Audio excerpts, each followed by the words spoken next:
Hi, and welcome to this episode of InsidePTI. Today we're going to discuss some trials that we've done around corn downforce settings. So planter downforce with corn. Let's talk about downforce and why it matters from an agronomic and yield perspective to start off. Correct downforce always gives us the optimum yield.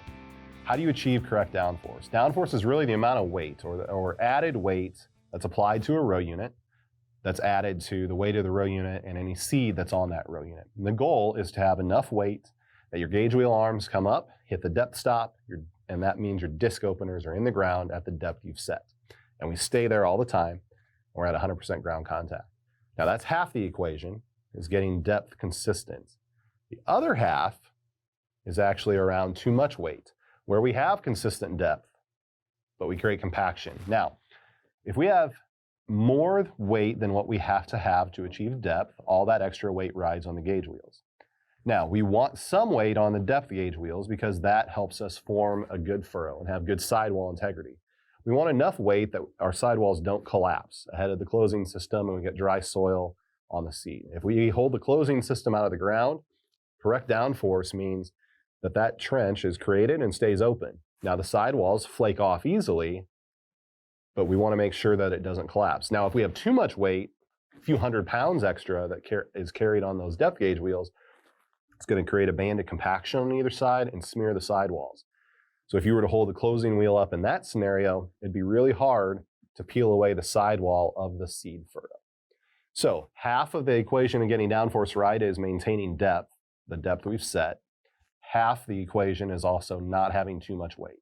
We typically err on the side of too much weight. We know that if we're shallow planted, we have late emergence. We don't see those late emergers with the too heavy, but what we see is restricted root growth from the sidewalls in the compacted area and smaller ears and lower yields because of it. So that's why it matters. Now let's look at some studies that were done. The studies that have been done at the PTI farm in Pontiac, Illinois for the last 3 years, we basically took a planter and we set our downforce system so it didn't adjust. And we set it too light on purpose to create some percentage, maybe 20% loss of ground contact. We then took that same planter, we set the downforce system excessive, where we knew we were going to carry a 200 plus pounds on the gauge wheels for the pass in this plot. And then we let the system measure and adjust. So we carried enough gauge wheel weight to maintain depth and form a good seed trench, but not so much to create compaction, maybe around that 100 pounds controlled rather than manual. Now, what are the results? 2020 results. Correct gave us the highest yield. When we had too little downforce, we lost 22.3 bushels. When we had too heavy or excessive downforce, we lost 11 bushels. Some pretty significant numbers here in 2020. Now, we've been doing this study for 3 years at the Precision Planting PTI farm. And in the 3 years, what we see is that the correct automated controlled downforce gave us the highest yield. Too little over the course of 3 years lost 18.6 bushels per acre, or if we use the 3-year average corn price, $68.08 per acre.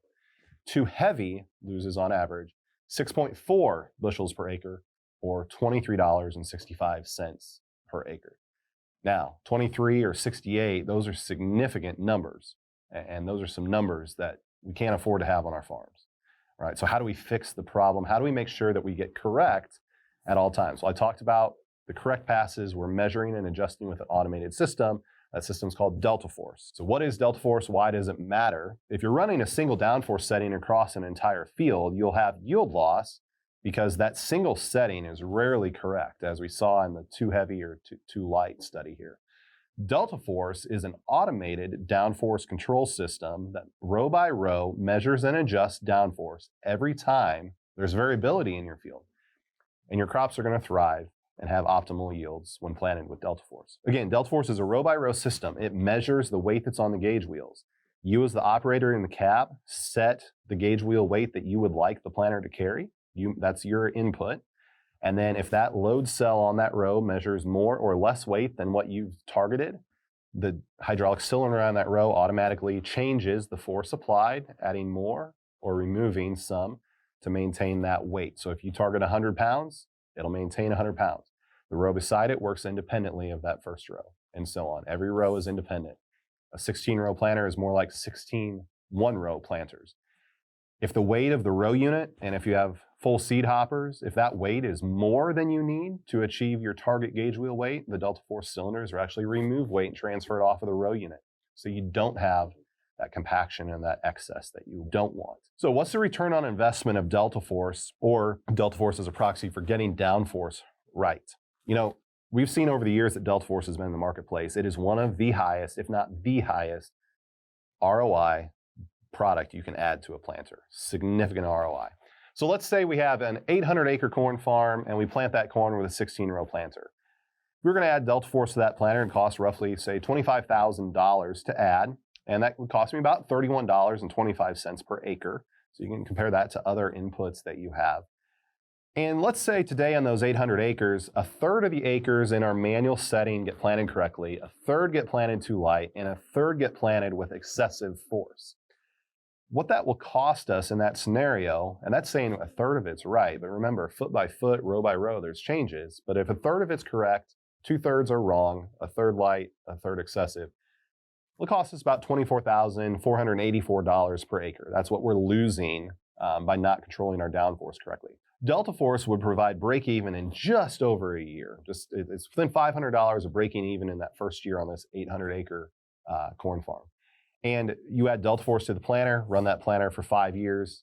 After you pay for DeltaForce, you'll realize about $97,420 of improved revenue on your farm in those 5 years from adding DeltaForce that controls and gets your downforce right. So today's Inside PTI tip is that downforce must be managed to optimize yield and optimize profitability. When you go to the plant this next spring, make sure your downforce is set correctly. Check it many times, make sure it's set right in all scenarios.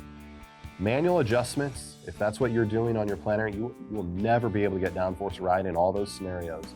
It takes the row by row adjustments of DeltaForce to get downforce right, which is our tip, getting downforce right, and then optimize your yield. Thanks for joining us today on Inside PTI. If you have questions about downforce, about DeltaForce, about these results, please contact a local precision planting premier dealer in your area, or you can also email us at InsidePTI@precisionplanting.com.